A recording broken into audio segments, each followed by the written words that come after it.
Hey everyone, and welcome back for another deep dive with us. Always a pleasure to be here. For today, Yeah. we're diving into something that you guys have been asking about a lot. Oh, yeah. It's a book called Overcoming Rejection.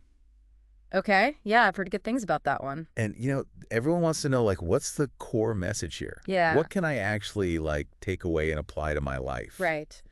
So that's our mission for today. I like it. So this book kind of breaks it down into 3 chapters. Okay. The root cause, the cure, and then the victory. Makes sense. Now, what really grabbed me right off the bat, right in the intro, Yeah. it's this powerful comparison the author makes. Okay. He says that overcoming rejection is like, the Israelites' circumcision ritual. Oh, wow. Kind of intense, right? Yeah, a little bit. But think about it. Painful, but ultimately necessary to move forward. It is. It's very true. And I think we can all relate to that feeling of rejection being like a wound, Yeah. something that really needs attention if you truly want to heal. Absolutely. And, the book really dives into that in the first chapter, the root cause. Right. And it basically argues that, if we don't address rejection head on, Yeah. it can fester, Huh? and kind of morph into these, self-destructive behaviors. Oh, interesting. We try to numb the pain, Right. but the feelings just keep bubbling under the surface. So it's not enough to just ignore it and hope it goes away. Exactly, exactly. The book really emphasizes the importance of digging into the past, Okay. even if it's uncomfortable. Right. And they use a really interesting example to illustrate this. What's that? The example of an absent father. Yeah. Think about it. How many of us have felt that sting of not being chosen, of not being enough for someone who's supposed to love us unconditionally? Yeah, that's a really common experience, unfortunately. It is very common. Yeah. And, the author actually goes into detail about his own experience with this. Does he? He does. He shares a story about his father choosing to go fishing with his nephews instead of his own children. Oh, wow. And it might seem like a small thing on the surface, right? Right. But the book argues that these seemingly insignificant rejections, especially in childhood, can have a ripple effect throughout our lives. So even small rejections can have a lasting impact. Absolutely. And the book even connects this feeling unloved to not knowing how to love yourself or others. Oh, wow. Which obviously can have a huge impact on our relationships. Yeah, that makes a lot of sense. Right. I mean, we learn how to love based on the love we receive, right? Yeah. But if that foundation is shaky, it's going to be harder to build healthy, fulfilling relationships. Exactly. And that leads to another really fascinating point in the first chapter. Okay. This idea that rejection can actually make us seek validation from the wrong sources. Okay, I'm curious about this. What does that mean exactly? Well, to illustrate this, the book actually uses a story from the Bible, the story of Leah, Jacob, and Rachel. Mm-hmm. I remember that one. Leah felt deeply rejected by Jacob, Yeah. who was clearly in love with her sister. Right. And in her desperation to earn his love, she ended up seeking validation in all the wrong ways. It's actually a heartbreaking story. It is. But how does that connect to our modern day experiences with rejection? Well, think about it. When we experience rejection, Yeah. especially from someone we care about, Right. it can really damage our sense of self-worth. Uh-huh. We start questioning our value, our lovableness. Right. And in that vulnerable state, it's so easy to fall into the trap of seeking approval from people who might not be capable of giving us what we need. So it's like we're trying to fill that void, that emptiness that the rejection created, Yeah, but we're looking in the wrong places. exactly. And that can lead us down a path of unhealthy relationships, Oh, wow. constantly seeking external validation instead of finding that sense of worth within ourselves. That's a really powerful insight, and I think so many people can relate to that. Yeah. That feeling of chasing after approval from Yeah. people who just aren't able to give it, Okay. or who might not even have our best interests at heart. And that's where the book's message in the first chapter gets really impactful. Yeah. It's saying that by understanding the root cause of our rejection, Yeah. we can start to break free from those patterns. Mm-hmm. We can reclaim our power Right. and stop seeking validation from sources that just perpetuate the cycle of pain. So it's about taking back control, Yes. recognizing those patterns Yeah. of seeking validation in the wrong places, Mm-hmm. and understanding that, our worth doesn't come from someone else's approval. It comes from within. Exactly. And that's a really powerful first step towards truly overcoming rejection. But the book doesn't stop there. It goes on to explore the cure for this pain, which is what we'll dive into in the next part of our deep dive. All right. So we're back. And in part one, we got really deep into like understanding where that pain of rejection comes from. Yeah, the root causes. The root causes. Often stemming way back, right? Yeah, sometimes way back in our past. Mm-hmm. And we kind of touched on how rejection can like send us spiraling, Right. looking for validation in all the wrong places. Yeah. But now I'm really curious about this cure that the book talks about. Okay. Like, how do we actually move from that place of hurt to a place of healing? That's the big question, right? Yeah. And I think that's where things start to get really empowering. Okay. So the second chapter, The Cure, dives into this idea that overcoming rejection isn't actually about avoiding it altogether. Okay, so you're saying we can't just, like, run away from it. We can try, but let's be honest, rejection is a part of life, right? It's true. You can't avoid it forever. We're all going to face it at some point. Yeah, it's like trying to avoid, like, getting rained on. Exactly. It's going to happen eventually. It's going to happen, yeah. So the cure isn't about building this, like, impenetrable shield against rejection. Okay. It's about finding that inner strength, Uh-huh. that resilience, you Yeah. know, to withstand it when it comes. I love that. It's about becoming more resilient, Mm-hmm. more adaptable Ah, to those inevitable storms that life throws our way. absolutely. And the book gives some really practical advice on how to do that. Okay, I like it. Practical. One of the first things it talks about is this idea of indulging in rejection. Okay, indulging. What does that even mean? Is that like when we just wallow in our feelings? It can be, yeah. The book talks about how we all have our coping mechanisms, Right. right? Those things we turn to when we're hurting. Mm-hmm. Maybe it's overeating Oh, yeah. or shopping sprees or like isolating ourselves from the world. Yep, been there. But those are just temporary fixes, Yeah. right? Right. They're not actually addressing the root of the problem. Totally. It's like putting a Band-Aid on a bullet wound. Exactly. And the book argues that those coping mechanisms, they're actually forms of like indulging in the rejection. Oh, interesting. We're giving it power over us, Okay. allowing it to like dictate our actions and behaviors. Wow. So then how do we break free from that? How do we stop indulging in the pain Mm-hmm. and actually start moving towards healing? Well, the book says that true healing starts with a shift in perspective. Okay. It's about recognizing that rejection doesn't define us. Mm. You know, our worth isn't tied to someone else's opinion of us. Right. And this is actually where faith comes into play a little bit. Oh, interesting. Yeah. How does faith factor into that whole equation? Well, the book uses the example of Jesus, Okay. who faced like constant rejection throughout his life, That's right. You did. even being betrayed by like one of his closest friends. Yeah. But despite all of that, you know, he never wavered in his purpose. He Huh. never let those rejections define him or his mission. That's a powerful example.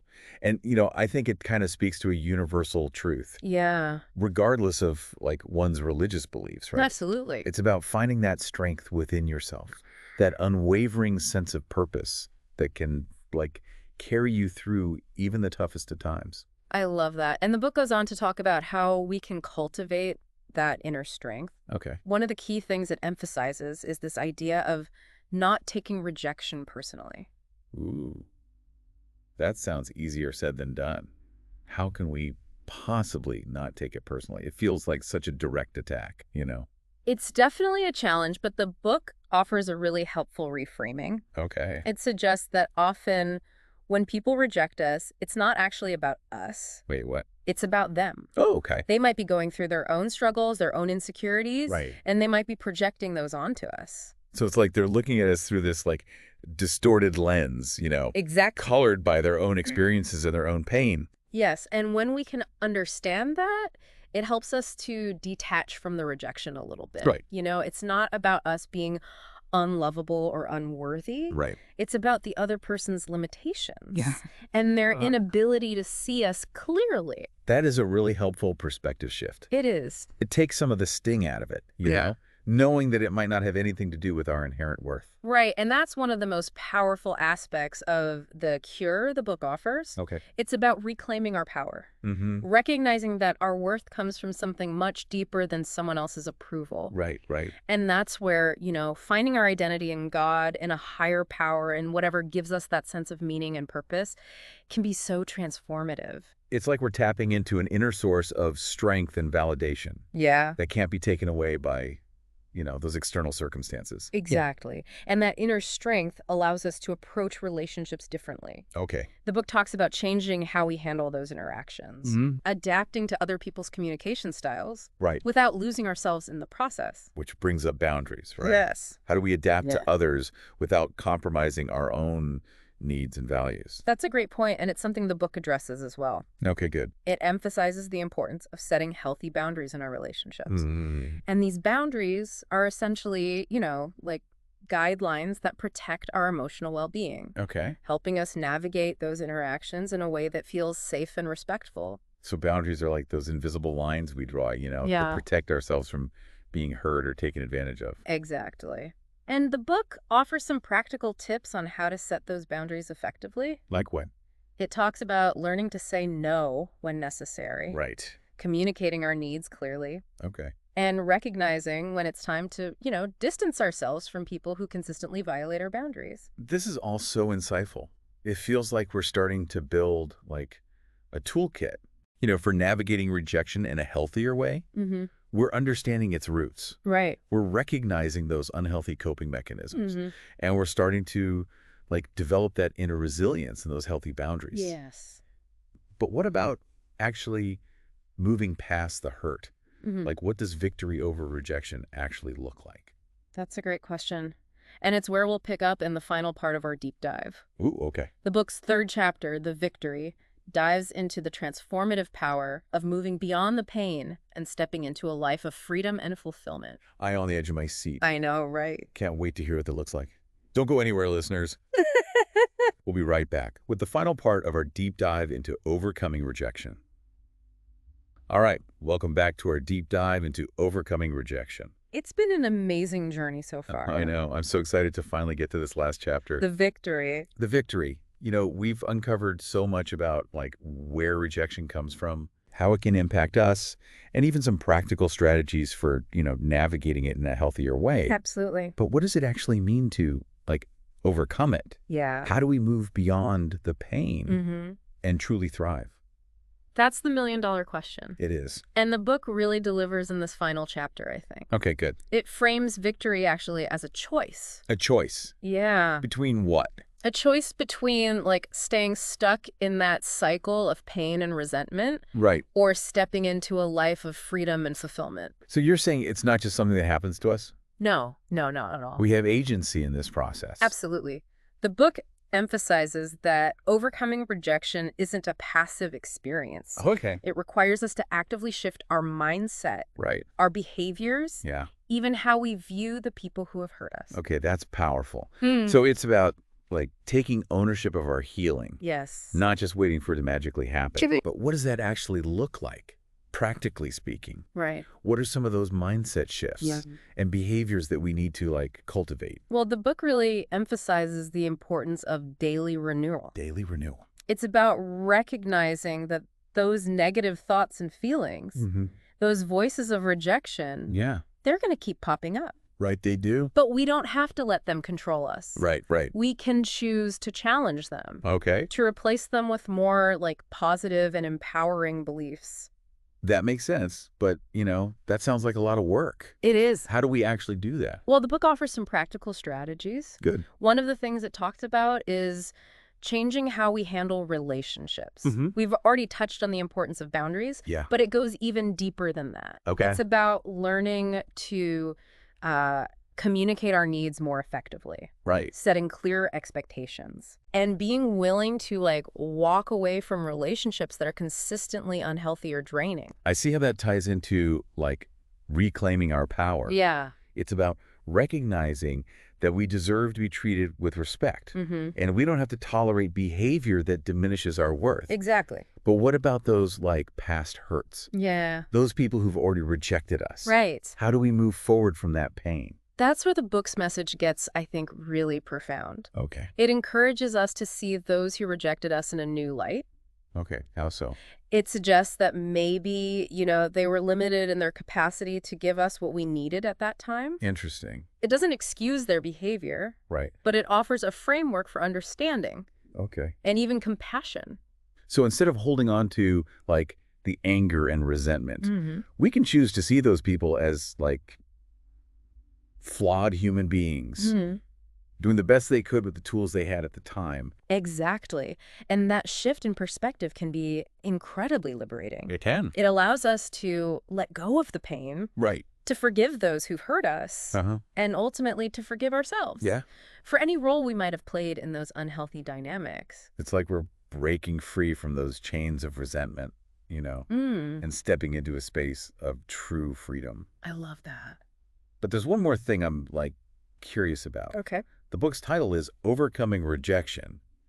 But is it really something we ever, like, fully overcome? Or is it more of an ongoing process?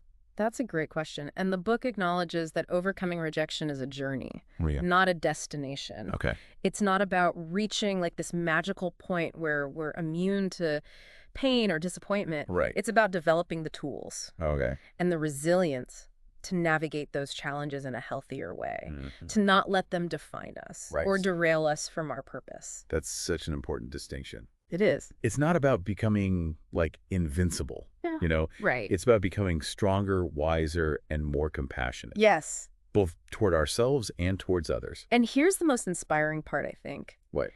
The book suggests that once we've experienced a certain level of victory over rejection, Yeah. we can actually help others find theirs. Oh, wow. It's like we become these beacons of hope, these living examples of what's possible when we choose to heal and move forward. That's beautiful.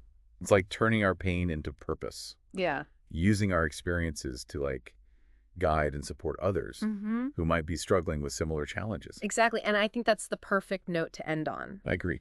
We've explored the depths of rejection We have. from its roots To its cure. to the ultimate victory that awaits us on the other side. So good. But, this isn't just about acquiring knowledge. Right. It's about taking action, applying these insights to our own lives. Yes. And using our experiences to make a positive impact on the world. This deep dive has been such a powerful reminder that, like, we're not alone in this journey. We're not. We all face rejection. We do. But we also all have the power to choose healing, to choose growth, to choose victory. Of it. Thanks for joining us on this deep dive into overcoming rejection. And until next time, keep diving deep. Keep exploring. And keep believing in your own incredible potential.